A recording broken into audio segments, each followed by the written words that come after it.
ज्यादातर लोगों का सवाल होता है कि हमारे ऑर्डर ब्लॉक्स क्यों फेल होते हैं। मैं उसके पीछे का आपको रीजन बताऊंगा। आप स्विंग लो को ऑर्डर ब्लॉक समझ रहे हो।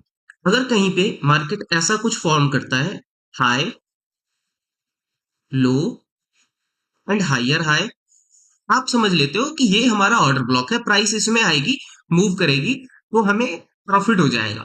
और बहुत बार ऐसा हो भी जाता है, लेकिन मैक्सिमम टाइम में आपका स्टॉप लॉस हिट होता है। ठीक है, क्योंकि हमारा जो देखने का तरीका है ना, इसमें लिक्विडिटी स्वीप नहीं हुई है। ठीक है, तो ये गलत तरीका है ऑर्डर ब्लॉक मार्क करने का, कि हर स्विंग लो को ऑर्डर ब्लॉक आप मार्क कर रहे हो। जो सही तरीका होता है ऑर्डर ब्लॉक को मार्क करने का, वो ये होता है कि पहले आप किसी स्विंग लो की लिक्विडिटी देखो। जैसे कि ये एक हाई है, ये एक लो है, और ये एक हायर हाई बना। हमें देखना है कि इस लो की लिक्विडिटी पहले स्वीप हो, जो कि यहां हो गई।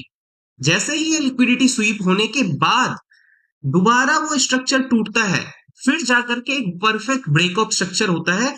उस केस में जो यहाँ ऑर्डर ब्लॉक बनता है, वो एक रियल ऑर्डर ब्लॉक होता है।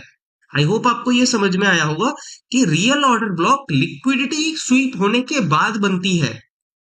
इस केस में कहीं लिक्विडिटी स्वीप नहीं हुई है, और अचानक से प्राइस एक बड़ी कैंडल बना करके सीधे नीचे आ जाती है। उस केस में आपका स्टॉप लॉस हिट हो जाता है, बहुत बड़ी सेलिंग हो जाती है। ठीक है, हमें हमेशा ऐसा स्विंग लो ढूंढना है जो प्रोटेक्टेड हो, और कोई भी स्विंग लो तब प्रोटेक्टेड होता है जब वो अपने प्रीवियस स्विंग की लिक्विडिटी निकाल दे। जैसे कि ये स्विंग लो, इसने अपने प्रीवियस स्विंग लो की लिक्विडिटी निकाल दी है, इसीलिए अब ये प्रोटेक्टेड है।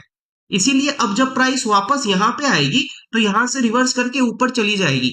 लेकिन इस स्विंग लो ने अपने प्रीवियस किसी भी स्विंग की लिक्विडिटी नहीं निकाली है। तो इसका क्या मतलब है कि ये जो स्ट्रक्चर टूट रहे हैं, ये ब्रेकअप स्ट्रक्चर है ही नहीं। आई होप आपको ये समझ में आया होगा।